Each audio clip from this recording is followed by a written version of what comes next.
एक मिनट, ये parcel scan machine में डालो।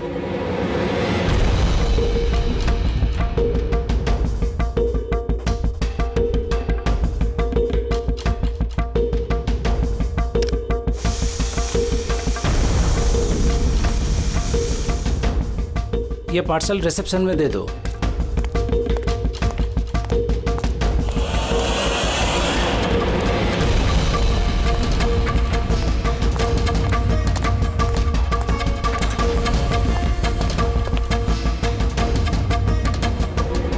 ये लीजिए।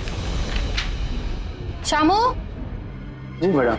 ये पार्सल लो, जस्टिस राय के लिए आया है। वो ऊपर प्राइवेट लॉज में बैठे हैं, उनको दे दो। बाप रे, जस्टिस राय, उनके पास कौन जाएगा? क्यों, क्या हुआ? अभी 10 बातें सुना देंगे। Check and met. राय, शतरंज खेलना भूल गए? ऐसी कोई बात नहीं है, मैं बस आज तगड़ा खेलने के मूड में नहीं हूं। और सुनो, तुम भी आज मुझे हराने की कोशिश नहीं करोगे, समझे? क्यों भाई, तुम्हारा जन्मदिन है इसलिए? बिल्कुल, बहुत अच्छा गेम खेला तुमने, एक और खेले? ठीक है।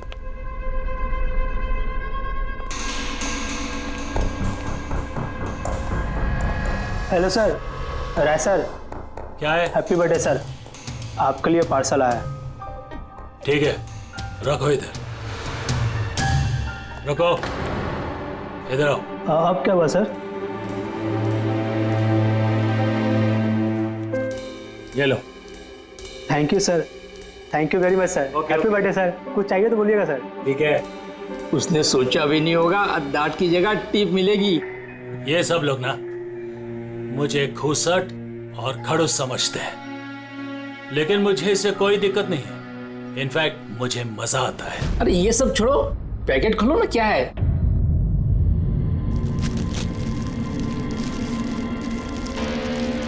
ये है क्या?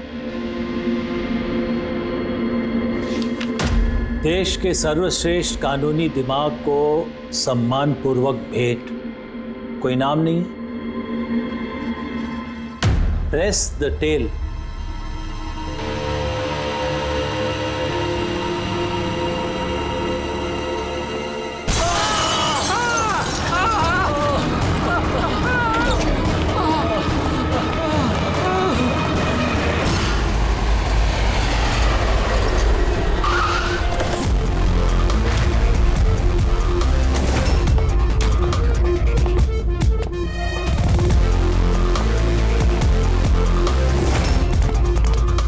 आपने कहा था बॉम्ब ब्लास्ट हुआ? हाँ सर, लॉन्च में सर। वो दोनों वहीं थे सर।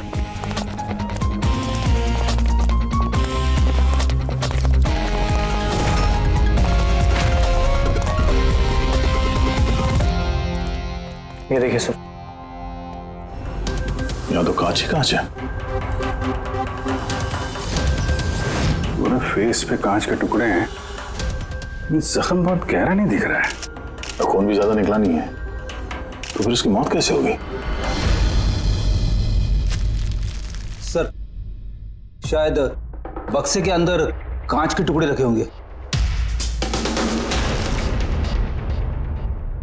हाँ सर, इसमें एक कांच का शोपीस था। स्कैन करते वक्त गार्ड ने देखा था। एक्चुअली सर, आज जस्टिस राय सर का बर्थडे था ना, इसलिए ये बॉक्स किसी ने भेजा था। लेकिन सर, ये बॉक्स तो मेटल डिटेक्टर स्कैनर सबसे क्लियर होके आया था, फिर पता नहीं क्यों ये सब हो गया। सर, हमारे ज्यादातर क्लाइंट्स हाई प्रोफाइल जजेस और लॉयर्स हैं, और उनमें से ज्यादातर ऐसे हैं जिनकी जान को खतरा है, इसलिए हम उनकी सिक्योरिटी और प्राइवेसी का पूरा ख्याल रखते हैं सर। तो आज क्या हुआ? हाँ? सर, प्रेस द टेल, क्या है ये? जो कुछ इस बॉक्स में होगा शायद उससे रिलेटेड है। ये पार्सल तो जस्टिस राय के लिए था। ये जस्टिस लाल बिना वजह मारे गए। शौपथन, अब ये ऑनलाइन शॉपिंग की गई है। चारों तरफ कांच बिखरे हैं। इन लोगों का कहना था कि धमाका हुआ है, पर अगर पैकेट के अंदर कांच था तो धमाका हुआ कैसे? और अगर यहाँ पे बॉम्ब ब्लास्ट हुआ था तो फिर मेटल या प्लास्टिक के टुकड़े या फिर बारूद, कुछ तो होना चाहिए था। ऐसा कुछ भी नहीं है यहाँ पे। एक काम करो, ये बॉडी और ये कार्ड इसको फॉरेंसिक लैब में भेज दो। और पूर्वी, ये जस्टिस राय का मोबाइल फोन चेक करो। मेटल डिटेक्टर वहाँ, स्कैनर वगैरह तो सब है। अगर पार्सल में बॉम्ब था तो डिटेक्ट कैसे नहीं होगा? सर पार्सल में ऐसा कुछ था ही नहीं साहब, मैंने ध्यान से देखा था और स्कैनर मशीन में साहब सिर्फ कांच का सामान ही दिख रहा था। अच्छा, इस स्कैनर की फुटेज स्टोर तो होती होगी? हाँ सर, फुटेज 24 घंटे तक सेव रहती है और उसके बाद अपने आप डिलीट हो जाती है। ओके, वो फुटेज देख सकते हैं हम लोग?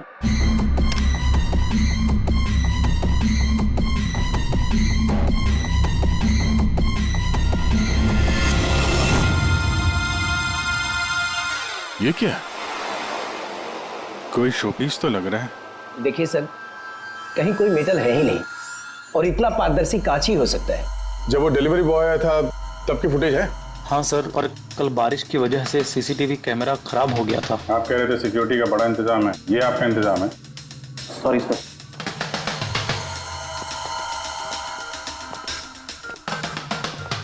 अब ले दे के हमारे पास यही एक सुराग बचा है, वो कुरियर आईडी बस। चलो, एक छोटा सुराग तो हाथ लगा। बाकी फॉरेंसिक लैब में साड़ों के साथ भी कुछ ना कुछ जरूर ढूंढ निकालेंगे। ये गुत्थी तो सुलझ ही नहीं रही है, समझ में नहीं आ रहा है आखिर ये हुआ कैसे। या सांके तू कह रहे तेरे समझ में नहीं आ रहा कि इन दोनों की मौत हुई कैसे? अरे नहीं, ये समझ में आ गया कि इनकी मौत कैसे हुई है। ये जो कांच के टुकड़े हैं ना, इनमें जहर है, इसकी वजह से इनकी मौत हुई है। कांच के टुकड़े जहरीले थे? हाँ, वो जो कांच का शोपीस बना था ना, तो शोपीस बनाते वक्त जब कांच को पिघलाया गया तब खूनी ने उसमें जहर मिला दिया। जब कांच ठंडा हो गया तो जहर पूरे के पूरे कांच में फैल गया। कोई सोच भी नहीं सकता था बॉस। और सर, जब हमने इन कांच के टुकड़ों को टेस्ट किया तो पता चला कि इसमें एक ऐसा जहर मिला हुआ था जो कोई भी अपने घर पे बना सकता है। सर, आप तो बोल रहे थे कि ये गुत्थी सुलझी नहीं है, मगर आपने तो पूरा केस ही सॉल्व कर दिया है। नहीं नहीं नहीं पंकज, ये केस सॉल्व नहीं हुआ है। सिर्फ ये पता लगा है कि कांच के टुकड़े जहरीले थे। बस ये केस जितना सिंपल दिख रहा है उतना सिंपल है नहीं। लेकिन सर, इसमें इतना कंफ्यूजन क्या है? कांच ब्लास्ट हुआ और उसके टुकड़े इन दोनों को लगे, जहरीले कांच के टुकड़े, जहर खून में मिला और इन दोनों की मौत हो गई, राइट? करेक्ट। लेकिन तुमने बीच में क्या कहा? कांच ब्लास्ट हुआ। अब सवाल यह है कि कांच ब्लास्ट कैसे हुआ? जब इसमें कोई विस्फोटक नहीं है, किसी किस्म का कोई केमिकल नहीं मिला है, तो ये ब्लास्ट हुआ कैसे? फोरेंसिक सर्जन कौन है? मैं हूं। तो फिर तुम बताओगे ना। फॉरेंसिक एक्सपर्ट हूं, जादूगर नहीं हूं। अच्छा, समझ में नहीं आ रहा तो जादूगर नहीं हूं। सर, इन जहरीले टुकड़ों के अलावा हमें एक और चीज मिली है। क्या? ये कार्ड जो इस गिफ्ट के पास था, ये कार्ड का पेपर वैसे तो मोटा दिख रहा है, लेकिन एक्चुअल में ये 2 पेपर को यूं चिपका कर बनाया गया है। और ये देखिए इसमें क्या लिखा है। सजाए मौत, मतलब खूनी ने सिर्फ कत्ल ही नहीं की, कत्ल के साथ साथ एक मैसेज भी भेजा, सजाए मौत। जो हुआ उसका बहुत दुख है हमें, पर ऐसे समय में भी हमें आपसे कुछ सवाल करने पड़ेंगे। जी मैं समझ सकती हूँ। आपको किसी पर शक है?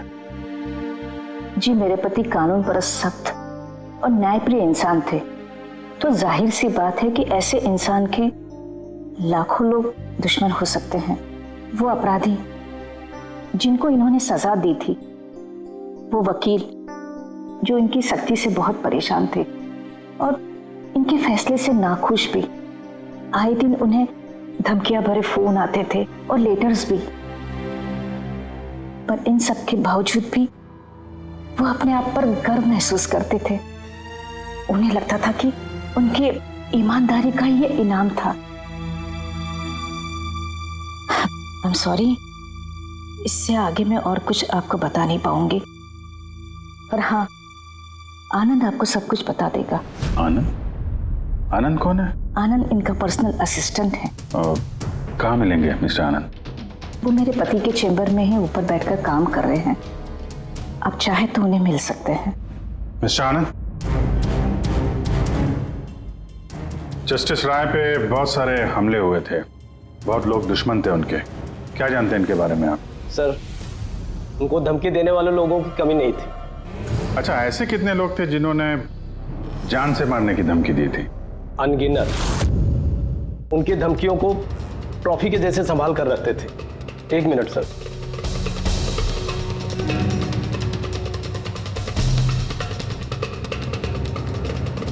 ये रही उनकी ट्रॉफीज।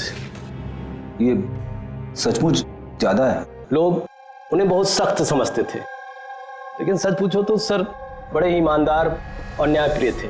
यहाँ तक वकील भी उनसे डरते थे और अपराधी उनके नाम से कांपते थे। धमकी भरे खत तो ठीक है, लेकिन ये पत्थर और स्याही क्यों? कई साल पहले किसी ने खिड़की से पत्थर फेंका था तो सर ने पत्थर भी रख लिया था।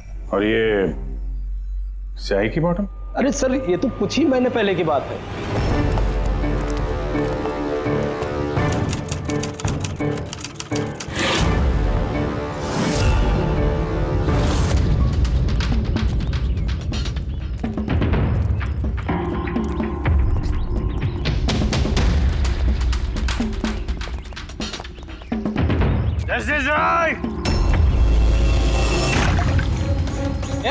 क्या कर रहे हो? तुम्हारी इसी स्याही ने मेरी जिंदगी बर्बाद की थी, याद है ना? अभी चाहकर भी भूल नहीं पाओगे मुझे, नहीं भूल पाओगे तुम। रखो, आनंद जाके बॉटल लाओ। Yes sir. ओके। अब ये बॉटल सोवेनियर बनेगी हमारी स्टडी रूम में। Yes sir. कमल को इस हरकत की वजह से फिर से जेल हुई, शायद अब भी जेल में ही हो। रेडी, ये सारी चीजें अपने कब्जे में ले लो। और मिस्टर आनंद, जज साहब को जिन जिन लोगों ने धमकी दी है सबकी डिटेल चाहिए, हमें सबकी लिस्ट चाहिए। यार वीरेन प्लीज यार एक बार फिर से पता करो यार, शायद कुछ पता चल जाए। सर जब ये पॉसिबल है ही नहीं तो पता चलेगा कैसे? देखिए आप सिर्फ मुझे कांच के टुकड़े दिखा रहे हैं, ना इसमें बारूद है, ना केमिकल है, ना कोई मेटल और कोई विस्फोटक पदार्थ भी तो नहीं है इसमें कि हमें पता चल सके कि ये ब्लास्ट की वजह क्या है। अरे यार वीरेन वहां पर जो कुछ था वही दूंगा ना, वहां पर सिर्फ कांच के टुकड़े थे और कुछ नहीं था। तो सर ये बॉम्ब ब्लास्ट है ही नहीं, क्योंकि दुनिया में ऐसा कोई भी बॉम्ब नहीं बना है जो सिर्फ कांच के टुकड़ों से बना हो। कांच में विस्फोटक गुण होते ही नहीं है सर, ट्राई टू अंडरस्टैंड। मुझे मालूम है कांच में विस्फोटक गुण नहीं होते, लेकिन वहां पर ब्लास्ट हुआ है, ब्लास्ट में सिर्फ कांच के टुकड़े मिले और कुछ मिला ही नहीं है यार। तो सर आई विश कि आप ये केस जल्द से जल्द सॉल्व कर लें, ताकि हमें भी तो पता चले कि ये ब्लास्ट हुआ कैसे। सर आप लोग कांच के गुणों के बारे में बात कर रहे हैं ना? मैं ऐसी किसी को जानती हूँ जो हमारी हेल्प कर सकती है। ग्रेट सर, उसको हर तरह के कांच के बारे में पता है। आई थिंक हमें एक बार उससे मिल लेना चाहिए। मिलते हैं तारिका, तुम जिससे कहोगी उससे मिलते हैं। बस मुझे सिर्फ ये पता करना है कि आखिर ये ब्लास्ट हुआ कैसे।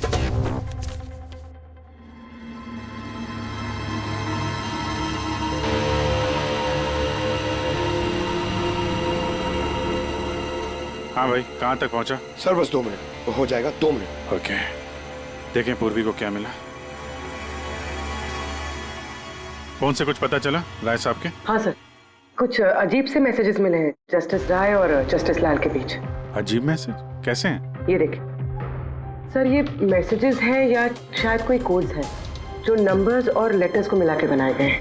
ये देखिए सर, ये मैसेजेस जस्टिस राय ने जस्टिस लाल को 2 बार भेजे, एक बार 3 महीने पहले और दूसरी बार सिर्फ 1 महीने पहले। अब या तो ये इन दोनों दोस्तों के बीच का कोई सीक्रेट कोड है या तो फिर कोई ऐसी खास बात है जो जस्टिस राय जस्टिस लाल को बताना चाहते हैं। एक काम करो, ट्राई करो डिकोड करने के लिए, देखो कुछ पता चलता है क्या। हाँ, ये लिस्ट पूरी हुई?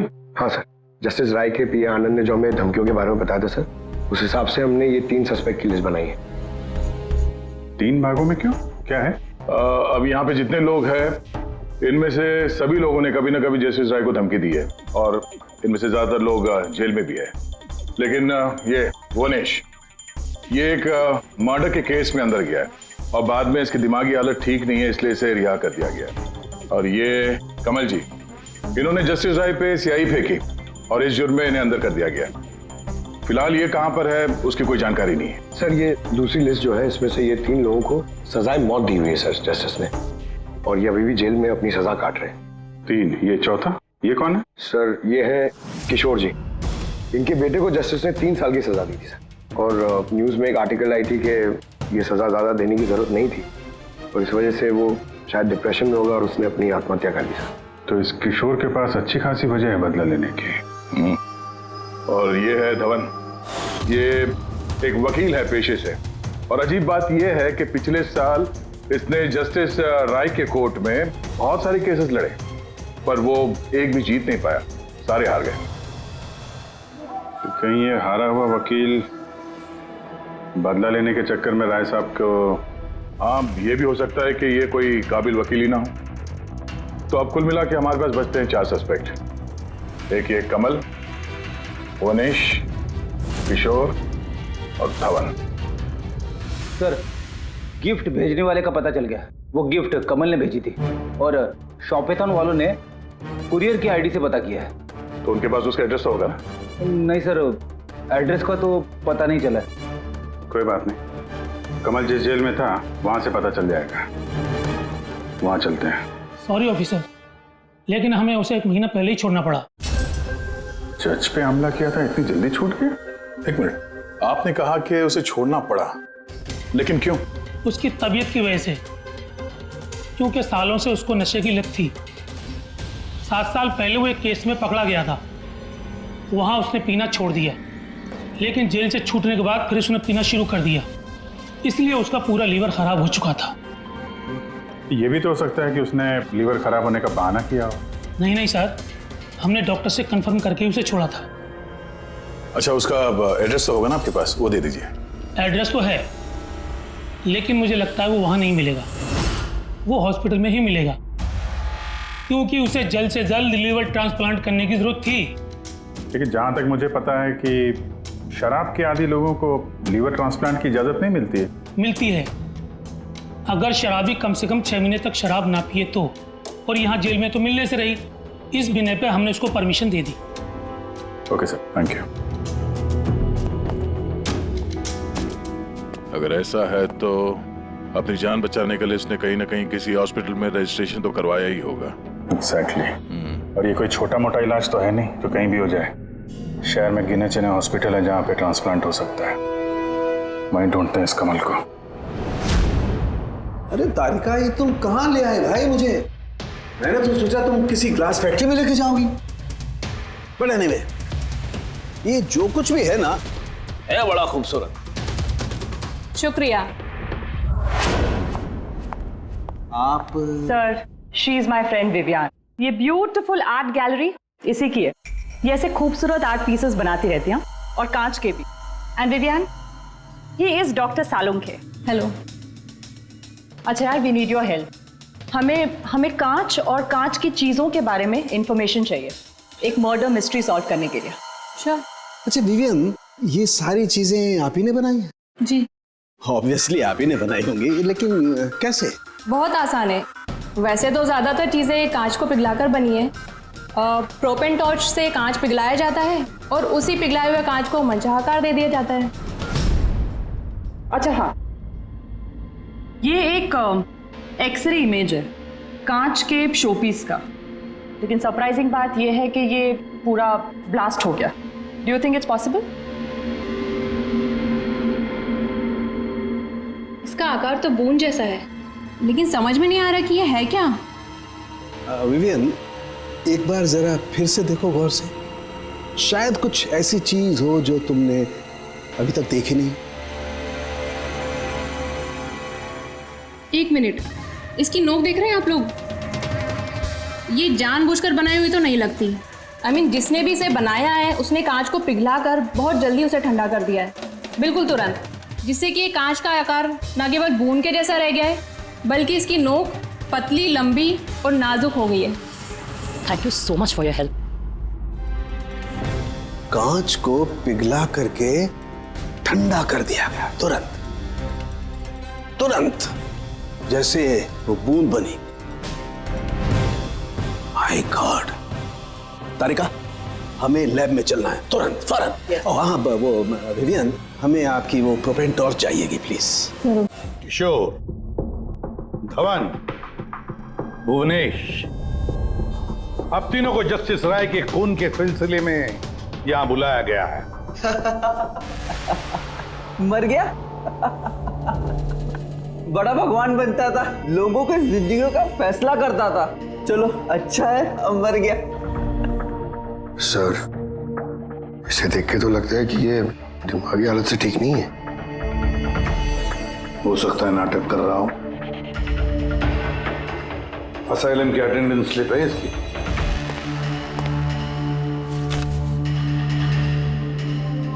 सर इसमें तो लिखा है कि 1 महीने से बाहर ही नहीं गया असाइलम से। ये रिपोर्ट खुद डॉक्टर ने बनाई, ये देखिए। ठीक है, ले जाओ इसे। चलो चलो उठो।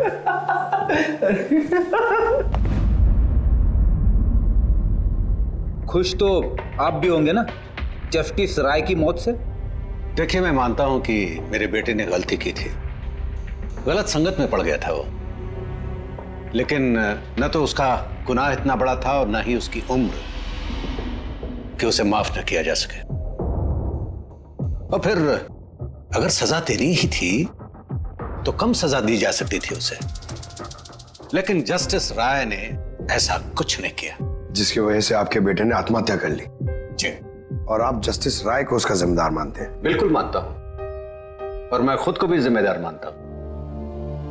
शायद मेरी अपनी परवरिश में कोई कमी रह गई थी।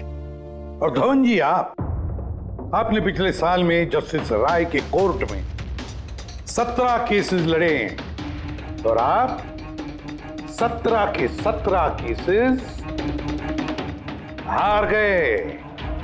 आपको भी गुस्सा आया होगा, इसलिए आपने तो इस वजह से मैंने उनका खून कर दिया, ऐसा सोच रहे हैं आप? इससे बचकानी सोच कोई हो ही नहीं सकती। इस वजह से कोई किसी का खून करता है क्या? इस जजमेंट की वजह से आपके क्लाइंट्स आपको छोड़कर चले गए, वकील के तौर पर आपकी बदनामी हुई। जस्टिस राय ने ना सिर्फ आपके खिलाफ जजमेंट दी, बल्कि आपके प्रैक्टिस के खिलाफ, आपकी वकालत के खिलाफ जजमेंट दी। सर, मैं मानता हूं आपने जो कुछ भी कहा सच है, लेकिन इससे यह कतई साबित नहीं होता कि मैंने उनका खून कर दिया है।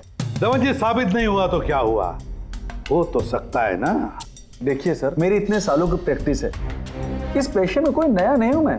सर, मैंने इतने सालों तक मेहनत करके बहुत नाम कमाया है, लोग जानते हैं मुझे।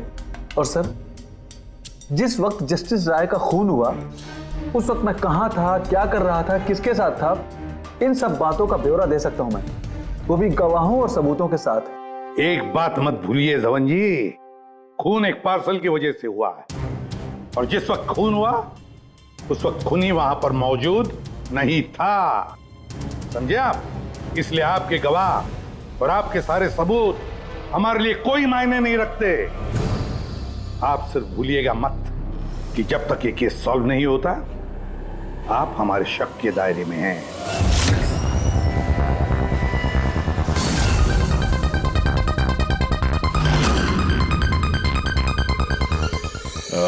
Doctor Puneet? Yes sir, that's doctor Puneet. Thank you. Doctor Puneet, हम लोग सीआईडी से हैं, आपसे फोन पे बात हुई थी कमल के बारे में। जी हाँ, मुझे याद है। दरअसल कमल हमारे लिवर ट्रांसप्लांट की लिस्ट में है और हम उसके लिए सही डोनर का इंतजार कर रहे हैं। और एक बात अच्छी है कि उसने शराब पूरी तरह से छोड़ दी है, वरना हम ये ऑपरेशन नहीं कर पाते। तो आपके पास इस कमल का एड्रेस तो होगा? जी, एड्रेस तो नहीं है। तो डॉक्टर साहब, उसको अगर डोनर मिल गया तो आप उसे कांटेक्ट कैसे करेंगे? सिंपल है, हम डोनर्स और जरूरतमंद पेशेंट की लिस्ट हमारी वेबसाइट पर अपलोड कर देते हैं और सभी पेशेंट्स अपने डोनर्स की सही लिस्ट वहां पे देखते हैं और हमें कांटेक्ट करते हैं। अगर कमल अपना नाम लिस्ट में देख लेता है तो यकीनन वो यहाँ आ जाएगा। ये तो बहुत अच्छी खबर है। डॉक्टर साहब, आपको हमारा एक काम करना होगा। पिघले हुए गरम गरम कांच को तुरंत ठंडा करना है, तुरंत। और पानी से ज्यादा अच्छा ये काम और कौन कर सकता है?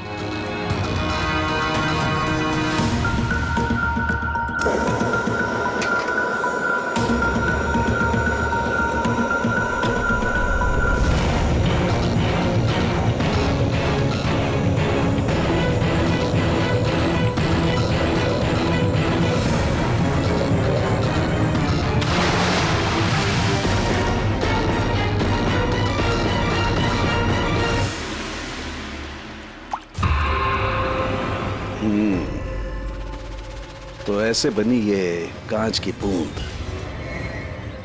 लेकिन जस्टिस राय की जिस बूंद से मौत हुई थी वो तो काफी बड़ी थी। ठीक है, मैं भी एक बड़ी बूंद बनाने की कोशिश करता हूं।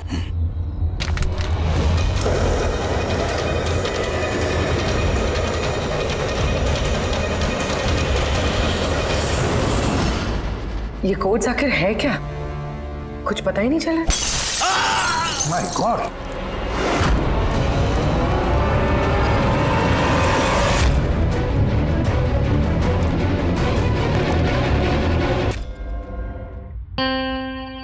बस कांच के इस बूंद जैसे आकार को सिर्फ एक ही तरीके से बनाया जा सकता है, गरम गरम पिघले हुए कांच को पानी में गिराकर। पिघला हुआ कांच पानी में गिरेगा और तुरंत ठंडा होकर के ये बूंद जैसा आकार ले लेगा। इसके इस आकार की वजह से ही इसे कांच के आंसू भी कहा जाता है। यार ये कांच के आंसू के बारे में छोड़, कैसे बनते हैं? ये कांच का आंसू फूटा कैसे, ये बता पहले। वही तो पता करने की कोशिश कर रहा था बॉस। मैंने इस कांच के आंसू मतलब इस बूंद के अगले सिरे को बहुत मोड़ने की कोशिश की, लेकिन कुछ नहीं हुआ। उसके बाद मुझे याद आया पार्सल के साथ मैसेज भी आया था और उस मैसेज में लिखा हुआ था प्रेस द टेल। मैंने ये इसकी दुम, इसकी पूंछ को दबाया, बम। आपको मालूम ही है सर, ये पूंछ दबाई और फूट गया, ये कुछ समझ में नहीं आया। मैं समझा। दरअसल ये सब कुछ होता है कांच के अणुओं में भीषण भौतिक तनाव की वजह से। जैसे ही कांच, गरम गरम कांच, पिघला हुआ कांच एकदम ठंडा होता है, इसके अणुओं में बहुत जबरदस्त भौतिक तनाव हो जाता है और फिर इसकी पूंछ को जब तोड़ा गया तो जबरदस्त भौतिक तनाव की वजह से इसके अणु एकदम बिखर गए और बूम, ब्लास्ट। ये सब कुछ कोई आम आदमी जान ही नहीं सकता। इसे जानने के लिए भौतिक विज्ञान की अच्छी खासी जानकारी होना बहुत जरूरी है। यानी कातिल कोई ऐसा है जो ये सब अच्छी तरह से जानता है। डॉक्टर पुनीत अपनी केबिन में है? हाँ सर है। Thank you. डॉक्टर साहब मेरे लिए डोनर मिल गया? हाँ, कब है मेरा ऑपरेशन, कब कर सकते हैं? वो अभी हम आपका ऑपरेशन नहीं कर सकते क्योंकि आपके लिए सही डोनर नहीं मिला है। ऐसे कैसे हो सकता है डॉक्टर? मेरा नाम लिस्ट में सबसे पहले था।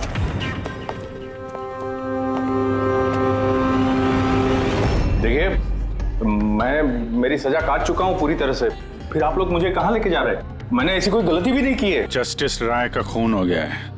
क्यों किया खून? जस्टिस राय का खून? लेकिन मैंने कुछ नहीं किया। आपने शॉपटाउन वेबसाइट से जस्टिस राय के लिए उनके जन्मदिन पे तोहफा भेजा था ना? नहीं तो मैंने कोई तोहफा नहीं भेजा था। तुमने कुछ नहीं किया तो फिर तुम अंडरग्राउंड क्यों थे? देखिए, मैं अंडरग्राउंड नहीं हुआ था।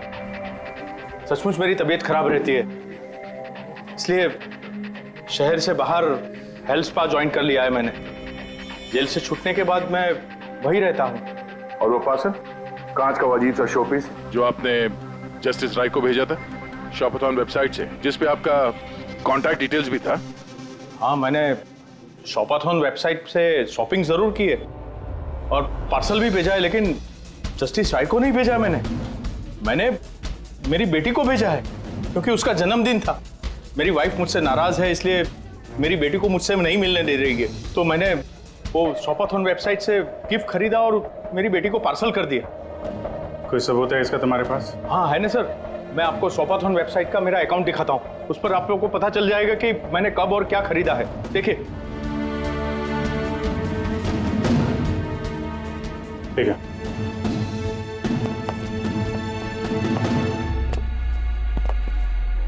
ये आदमी तो वाकई सच बोल रहा है। इसने तो वो गिफ्ट अपने बेटी के लिए खरीदा था, और वो भी जस्टिस राय की मौत के 2 हफ्ते पहले। मतलब कातिल जानबूझ के हमारा ध्यान इसकी तरफ भटका रहा था। यानी वो जो कोई भी है, उसे कमल की पूरी हिस्ट्री के बारे में मालूम था। उसने उसके घर से वो पार्सल का डब्बा चुराया, उसमें कांच का सामान रखा और किसी तरह से जस्टिस राय तक पहुंचा दिया। कातिल वही है जिसने ये पार्सल जस्टिस राय तक पहुंचाया।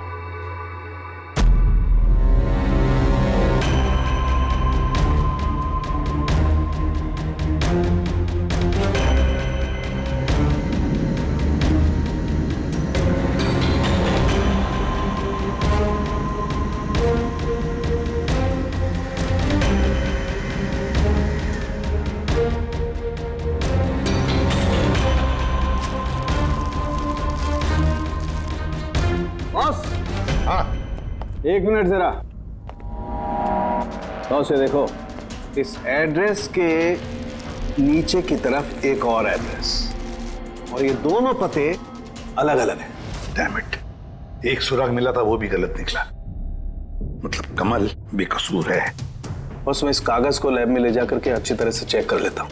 ठीक है सर। सब मिल गया। एक सबूत गया तो दूसरा मिल गया, कोड डिकोड हो गया। कोड में क्या है? सर वो कोई कोड्स नहीं है, सिंपल मैसेजेस है। उन दोनों डेट्स पे जब जस्टिस राय ने जस्टिस लाल को मैसेजेस भेजे थे, उन दोनों डेट्स पे दो बातें कॉमन थी। कौन सी बात? सर पहली बात, उन दोनों डेट्स पे दोनों जजेस में से एक शहर से बाहर था, और दूसरी बात, उन दोनों डेट्स पे संडे था। और जिस दिन कत्ल हुआ है उस दिन भी संडे था। Exactly sir. और मारे जाने से पहले वो दोनों शतरंज खेल रहे थे। यस। जो मैसेजेस जस्टिस राय ने जस्टिस लाल को भेजे हैं वो कोई कोड्स नहीं, शतरंज की चालें थी। वो दोनों चाहे कहीं भी हो अपना शतरंज का खेल जरूर पूरा करते थे। जहां छोड़ा अगली बार वहीं से पकड़ते थे। मतलब दोनों भी जजेस संडे के दिन शतरंज खेलते थे, और ये बात कातिल जानता था, इसीलिए उसने उसी संडे को खुद अपने हाथों जाकर वो पार्सल डिलीवर किया। वो जानता था कि जस्टिस राय वहां होंगे। सर वो ये भी जानता था कि जस्टिस लाल भी वहां पे होंगे। बिल्कुल सही कहा तुमने अभिजीत, बिल्कुल सही कहा। हम तो ये सोचकर चल रहे थे कि कातिल ने जस्टिस राय पर हमला किया, पर उस एक्सप्लोजन में जस्टिस लाल की जान बेवजह चली गई। हालांकि असली बात तो ये है, कातिल चाहता था कि जस्टिस राय के साथ साथ जस्टिस लाल को भी खत्म कर डाले। किशोर, जतिन, भुवनेश, इन तीनों की कुंडली निकालो, देखे तो सही कि इनमें से किसी के पास कोई वजह थी इन दोनों जजेस को मारने की। और फिर धवन, पता लगाओ उसके सारे के सारे केसेस उसने जस्टिस लाल के कोर्ट में लड़े थे, वो क्या है और किसके हैं। सर, हाँ सर, धवन के बारे में पता करके आ रहा हूं। जस्टिस लाल के कोर्ट में सर वो 100 में से 75 केसेस आ रहा था। सर, हाँ सर, जतिन के जेल रिकॉर्ड्स मिल गए। उसके वकील ने डिप्रेशन के बिना पे जतिन को छोड़ने की अपील की थी, और उसकी अपील ठुकरा दी गई थी। जज कोई और नहीं, जस्टिस लाल ही थे। तो जतिन के पिता किशोर के पास अच्छी खासी वजह है कत्ल करने की, पर इतना पेचीदा प्लान वो बना पाएगा? वही तो सर, किशोर एक स्कूल टीचर है, उसे कैसे पता होगा कि कांच के आंसू से किसी की जान जा सकती है? ये तो इस बात पर निर्भर है कि ये किशोर मास्टर जी स्कूल में कौन सा विषय पढ़ाता है। पता लगाओ ये कौन सा सब्जेक्ट पढ़ाता है स्कूल में। रेबा धवन की, उसके पास तो एलिबाई है, तो बस इन दोनों के एलिबाई फिर से चेक करो अच्छी तरह से। बच्चों, आज मैं तुम्हें एक नया एक्सपेरिमेंट सिखाऊंगा। जानते हो किसका? कलर्स का एक्सपेरिमेंट। रेडी? ये देखो, दूध है। अब मैं इसमें डिफरेंट कलर्स के एक एक ड्रॉप डालूंगा।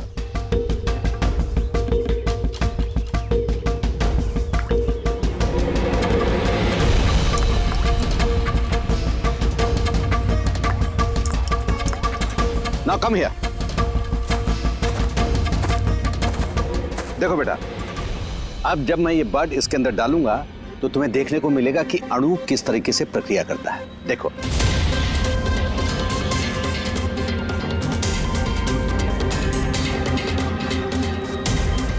देखा?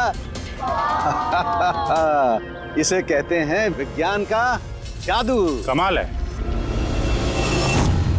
नहीं, मैं आपके प्रयोग की बात नहीं कर रहा हूं, आपके बारे में बात कर रहा हूं। आपने कभी बताया नहीं कि आप विज्ञान पढ़ाते हैं? आप लोग यहाँ? मैं तो बस वो प्राथमिक विज्ञान पढ़ाता हूँ। आपने बच्चों को वो कांच के आंसू वाला प्रयोग दिखाया नहीं? कैसे पूछ दबाते ही ब्लास्ट हो जाता है। हाँ? आप क्या बात कर रहे हैं? मुझे नहीं पता। आपको सब पता है। अब जरा इन बच्चों को जाने के लिए कहिए। बच्चों, आज के लिए छुट्टी, बाकी की पढ़ाई कल। जाओ तुम लोग। इस रजिस्टर को पहचानते हैं आप?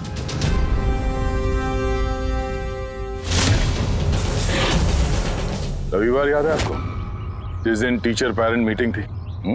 और उसी दिन जस्टिस लाल और जस्टिस राय का खून भी हुआ था। उस दिन आप आए नहीं थे, एब्सेंट थे। इस केस में जिन लोगों पे हमें शक था उनकी एलिबाइज, यानी कत्ल के वक्त वो कहाँ थे, किसके साथ थे, उसका पूरा ब्यौरा सबूत के साथ हमारे पास है, सिवाय आपके। रविवार को आप कहाँ थे? मैं घर पे ही था। मेरी तबीयत नहीं ठीक थी, इसलिए मैं जा नहीं पाया। झूठ, आप घर पे नहीं, क्लब हाउस में थे। जस्टिस राय को वो पैकेज डिलीवर करने गए थे। अगर मैं मान लूं कि आप ठीक कह रही हैं, कोई सबूत है आप लोगों के पास? सबूत तो खैर अभी नहीं है। अच्छा, ये जो आप जो प्रयोगशाला यहाँ बनाया हुआ है आपने, यहाँ पे जो बच्चों को दिखाते हैं, इसके अलावा कहीं प्रयोग करते हैं या यही जगह है? नहीं, बस यहाँ पे यही एक खुली बड़ी जगह है जहाँ मैं बच्चों को कुछ इंटरेस्टिंग प्रयोग बताता हूँ। अच्छा,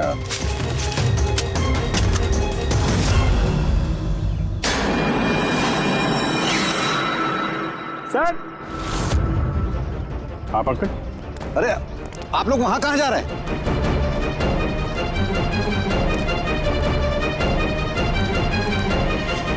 अरे ये क्या कर रहे हैं आप? प्रोफेसर साहब, आपको सबूत चाहिए था ना, वही ढूंढ रहे हैं। सर,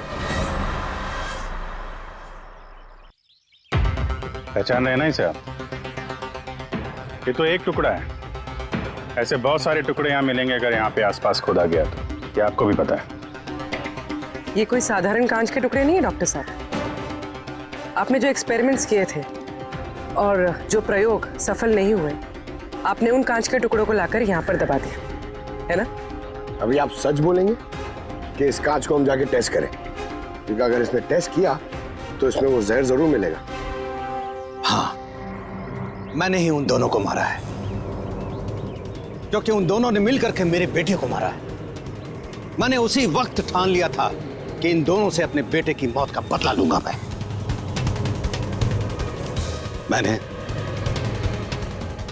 मैंने इन दोनों पे निगाह रखना शुरू किया।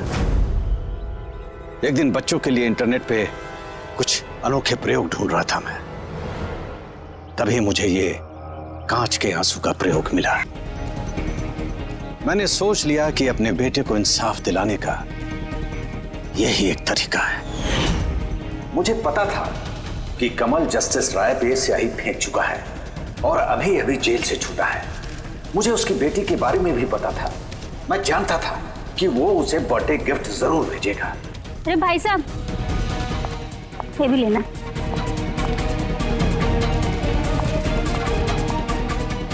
बस उसी गिफ्ट का डब्बा मैंने वहां से उठा लिया और अपने प्लान को अंजाम दिया। मैंने उसे बहुत सावधानी से पैक किया।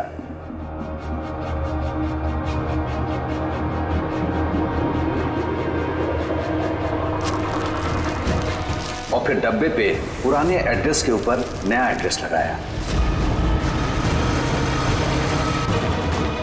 फिर मैंने उन दोनों की मौत का सामान वहां पहुंचा दिया। मुझे जो करना था मैंने कर दिया। मैंने उन दोनों से अपने बेटे की मौत का बदला ले लिया, उसे इंसाफ दिला दिया। इंसाफ नहीं, सिर्फ बदला था, जिससे ना तो तुम्हारे मरे हुए बेटे की आत्मा को शांति मिलेगी और ना ही उन बच्चों को जो तुम्हें अपना गुरु मानते हैं। हाँ, तुम्हारी इस गलती से उन्हें सबक जरूर मिलेगी। अपनी बची हुई जिंदगी जेल में काटते हुए शायद आप भी अपना सबक सीख ही लेंगे।